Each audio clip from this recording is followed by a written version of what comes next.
China వేదికగా చారిత్రక భేటీ ముగిసి ఒక రోజు గడిచిపోయినా ట్రంప్ టీంలో కలవరం మాత్రం తగ్గలేదు. మోడీ, పుతిన్, జిన్పింగ్ చేతులు కలిపిన దృశ్యాలు అమెరికా అధ్యక్షుడిని కల్లో కూడా ఉలిక్కిపడేలా చేస్తున్నాయి. జిన్పింగ్తో సమావేశం, పుతిన్తో 45 నిమిషాల పాటు కార్లోనే జరిగిన చర్చలు అమెరికా వెన్నులో వణుకు పుట్టిస్తున్నాయి. కట్ చేస్తే మీది మాది ప్రజాస్వామ్య దేశం, ఎప్పటికైనా కలిసి నడవాల్సింది మనమే అంటూ సన్నాయి నొక్కులు కొక్కుతున్నారు. సింపుల్గా చెప్పాలంటే భారత్పై టారిఫ్స్ కథ అడ్డం తిరిగిందన్న నిజాన్ని ట్రంప్ టీం గుర్తించింది.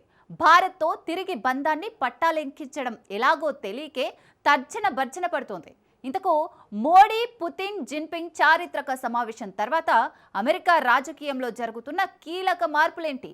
భారత్పై టారిఫ్స్ కథ అడ్డం తిరిగిందన్న నిజం ట్రంప్కు తెలిసొచ్చిందా? 3 దేశాల దోస్తీ అమెరికాను ఎందుకు భయపెడుతోంది? Let's watch.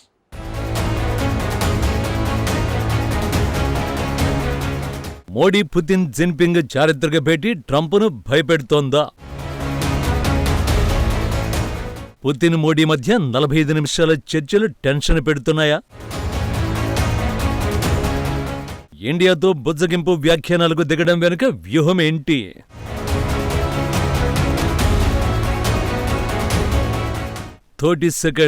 జస్ట్ 30 సెకండ్స్ నిడివి ఉన్న ఈ విజువల్సే డొనాల్డ్ ట్రంప్, అతడి తొత్తుల వెన్నులో వణుకు పుట్టిస్తున్నాయి. భారత్తో పెట్టుకుని ఎంత పెద్ద తప్పు చేశారో అర్థమయ్యేలా చేస్తున్నాయి. ముగ్గురు నేతల చిరునవ్వులు మేక్ అమెరికా గ్రేట్ అగైన్ అన్న డొనాల్డ్ ట్రంప్ నినాదాన్ని నీరుగా చేశాయి. సింపుల్ గా చెప్పాలంటే భారత్పై ట్రంప్ టారిఫ్స్ కథ అడ్డం తిరిగింది. ఈ నిజం వైట్ హౌస్ కు ఇప్పుడిప్పుడే తెలిసొస్తోంది. కానీ ఇప్పుడు తెలుసుకున్న పెద్దగా ఉపయోగం లేదు, ఎందుకంటే ఇప్పటికే చాలా ఆలస్యమైపోయింది. ఎందుకో తెలియాలంటే టియాన్జింగ్ వేదికగా అసలేం జరిగిందో తెలుసుకోవాలి.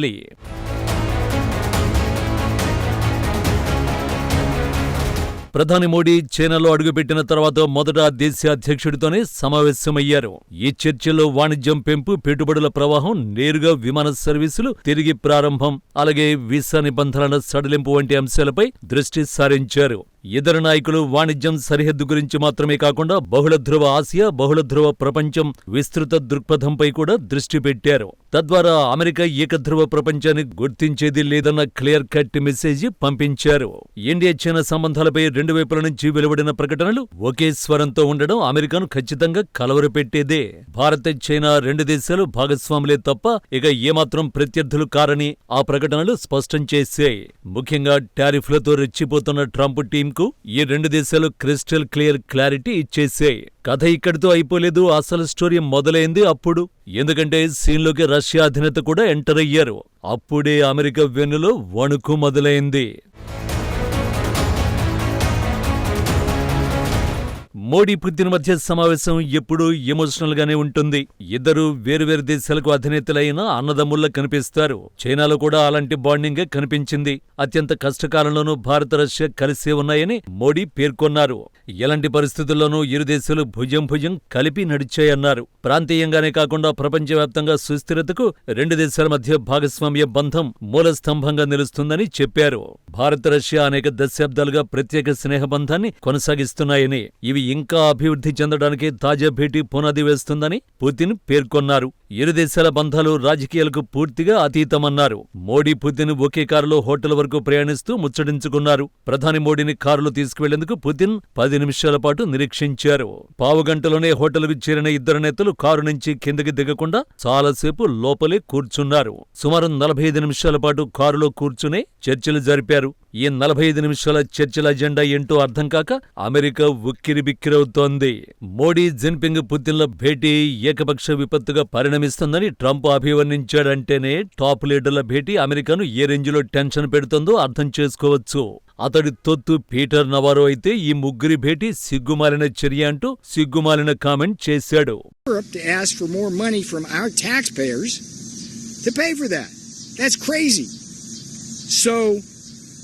The road to peace in many ways runs at least partly through New Delhi. It's time for Modi to step up. I have great respect for Modi. I love the Indian people. It was a shame to see Modi getting in bed as the leader of the biggest democracy in the world with the two biggest authoritarian dictators in the world in Putin and Xi Jinping. That doesn't make any sense. I'm not sure what he's thinking, particularly since India has been in a Cold War and sometimes a hot war with China for decades. Modi Jinping Putin కలవడం సిగ్గుమాలిన చర్య అట. మోడీ ఏం ఆలోచిస్తున్నారో తనకు తెలియడం లేదని అతి పెద్ద ప్రజాస్వామ్య దేశం వెళ్లి ఇద్దరు డిక్టేటర్లను కలవడం ఏంటని ప్రశ్నించాడు. అంతేకాదు ఎప్పటికైనా మోడీ అమెరికాతోనే స్నేహం చేయాలి కానీ చైనా రష్యాతో కాదన్నాడు. ఓవరాల్ గా మోడీని నియంతల హగ్గరని పిలిచాడు. ఏదో పెద్ద సిగ్గుచేటు చర్యగా తెగ ఫీల్ అయిపోయాడు. ఏసీఓ సమావేశానికి ముందు కూడా నవారో ఇలాగే రెచ్చిపోయాడు. భారత్లోని బ్రాహ్మణులు చమురు కొనుగోలు చేసి బాగా ఆర్జిస్తున్నారు, పేదలు మాత్రం ఎలాంటి ఆర్జన పొందడం లేదని దేశంలో కొలచిచ్చు పెట్టాలని చూశాడు. కానీ నవారో వ్యాఖ్యలపై భారతీయులు అంతే ధీటుగా స్పందించారు.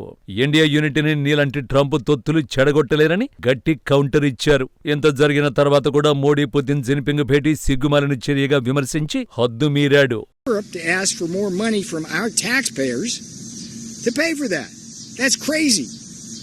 So the road to peace in many ways runs at least partly through New Delhi. It's time for Modi to step up. I have great respect for Modi.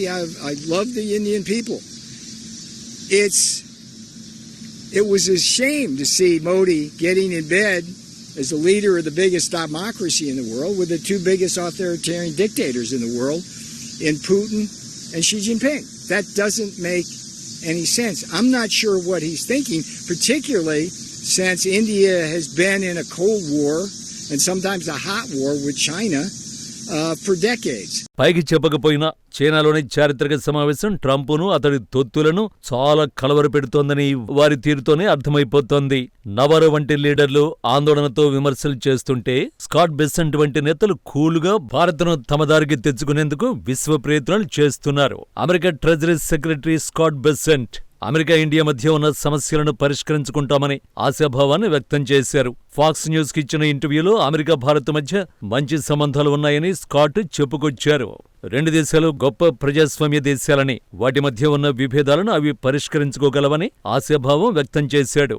రెండు గొప్ప దేశాలు ఈ సమస్యను పరిష్కరిస్తాయని బెసెంట్ చెప్పుకొచ్చాడు.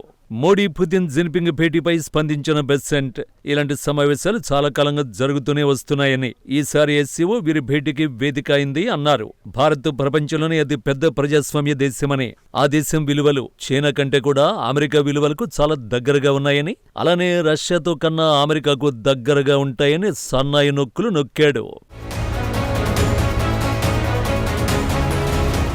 నిజానికి షాంఘై సహకార సదస్సుకు కొద్ది నిమిషాల ముందు కూడా అమెరికా కార్యవర్గం సోషల్ మీడియా ద్వారా ఇండియాను దువ్వడానికి ప్రయత్నించింది. అప్పటి వరకు ఇండియాపై నోటికొచ్చినట్టు మాట్లాడిన అమెరికా స్వరంలో సడన్ గా మార్పు కనిపించింది. భారత్ అమెరికా సంబంధాలు సరికొత్త ఎత్తులకు చేరుకుంటున్నాయి. ఈ నెలలోనే మా దోస్తిని ఇంకా ముందుకు తీసుకువెళ్లే అంశాలపై దృష్టి పెట్టబోతున్నాం. మా ఆర్థిక బంధంలోని అద్భుతమైన అవకాశాల్ని గుర్తించామని అమెరికా విదేశాంగ మంత్రి మార్కో రూబియో ప్రకటించారు. ఇప్పుడు బెసెంట్ సైతం అమెరికా భారత్ ప్రజాస్వామ్య దేశాలు త్వరలోనే సమస్యలు సర్దుకుంటాయని బెదిరించిన నోటితోనే బతిమాలుకునే పరిస్థితికి వచ్చాడు. ఓవరాల్ గా సుంకాల డ్రామాతో భారత్తో తెగిన దౌత్య సంబంధాలను ఏదో విధంగా పునరుద్ధరించుకోవాలన్నదే అమెరికా ప్రయత్నంగా కనిపిస్తోంది. అయినా నరం లేని ట్రంప్ నాలుక మీద మనోళ్లకు ఎప్పుడో నమ్మకం పోయింది. ఈ మొత్తం ఎపిసోడ్లో ఒక్కటి మాత్రం నిజం, తాను తప్ప దిక్కులేదనే స్థితికి చేరిన అమెరికా కళ్లు తెరిపించాల్సిన అవసరం చాలా ఉంది. చైనా వేదికగా జిన్పింగ్ మోడీ పుతిన్ భేటీతో జరిగింది అదే.